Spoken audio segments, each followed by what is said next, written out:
আজকে market as usual আজকে বন্ধ। তো আজকে ভাবলাম আপনাদের সঙ্গে আজকে অন্য একটা ইনসাইট শেয়ার করি।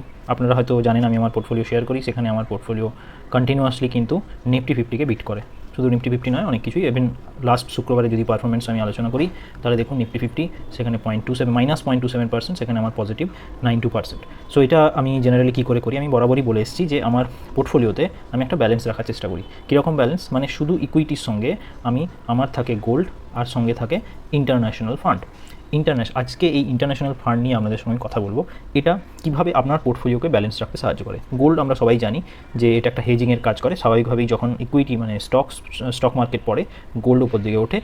তেমনই ইউএস মার্কেটের সঙ্গেও ঠিক এক্স্যাক্ট ওই রুলটা না হলেও মোটামুটি ওই রুলেই একটা চলে যে ইন্টারন্যাশনাল ফান্ডও কিছু সময় আপনার পোর্টফোলিওকে স্টেবিলাইজ করতে সাহায্য করে। তো এনিওয়ে, আমি আমার এই যে ভিডিওগুলো সমস্ত কিছু এডুকেশনাল পারপাসের জন্য বানাই, এটা কোনো বাই অ্যান্ড সেল রেকমেন্ডেশন নয়। আমি জাস্ট আপনাদেরকে ইম্পর্টেন্স অফ ইন্টারন্যাশনাল ফান্ড বোঝাচ্ছি এবং গ্রো থেকে আপনারা কীভাবে ইনভেস্ট করতে পারেন সেটাও আমি আপনাদেরকে দেখিয়ে দিচ্ছি। এবার চলুন ইন্টারন্যাশনাল ফান্ডে যাওয়া যাক। আমার ক্ষেত্রে আমার এই পোর্টফোলিওতে আপনারা যদি দেখেন, আমি এখানে ইউএস মার্কেটে একটা ইনভেস্ট করে রেখেছি, সেটা থ্রু ইন্ডিয়ান ইটিএফ। মানে ইন্ডিয়ান মার্কেটেই কিছু ইটিএফ লিস্টেড আছে, সেই ইটিএফ করে কি ইউএস মার্কেটে ইনভেস্ট করে। আমরা সকলেই জানি ন্যাসড্যাক হচ্ছে ইউএসের ইন্ডেক্স, আমাদের যেমন নিফটি ফিফটি, ইউএসেরও ন্যাসড্যাক বা এসএনপি থাকে। তো আমি এই মতিলাল ওসওয়াল ন্যাসড্যাক 100-এ আমি ইনভেস্ট করেছি। এটা কোনো বাই অ্যান্ড সেল রেকমেন্ডেশন নয়, এছাড়াও অনেক ফান্ড আছে, আপনারা সেখানে করতেই পারেন। তো এক্ষেত্রে এটা যেমন আমি ইনভেস্ট করে রেখেছি, এছাড়া আমাদের ক্ষেত্রে মিউচুয়াল ফান্ডেরও অপশন থাকে।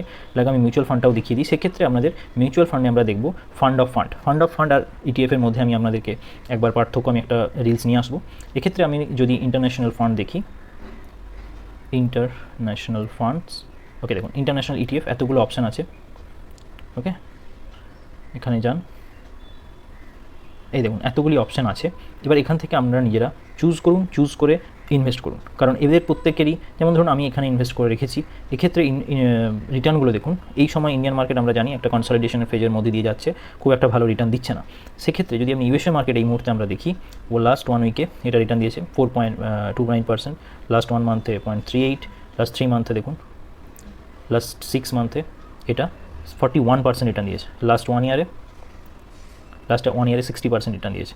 তার মানে ব্যাপারটা বুঝতেই পারছেন যে যখন ইন্ডিয়ান মার্কেটের খারাপ কন্ডিশন, তখন কিন্তু ইউএসএ মার্কেট মোটামুটি আপনার পোর্টফোলিওটাকে ব্যালেন্স করতে পারে।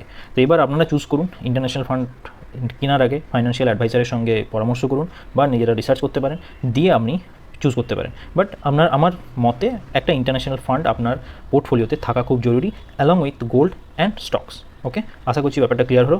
আপনাদের যদি কোনো কোয়েশ্চেন থাকে জানাবেন, আর ফলো করুন আমার এই চ্যানেলটাকে, সাবস্ক্রাইব করুন। Thank you.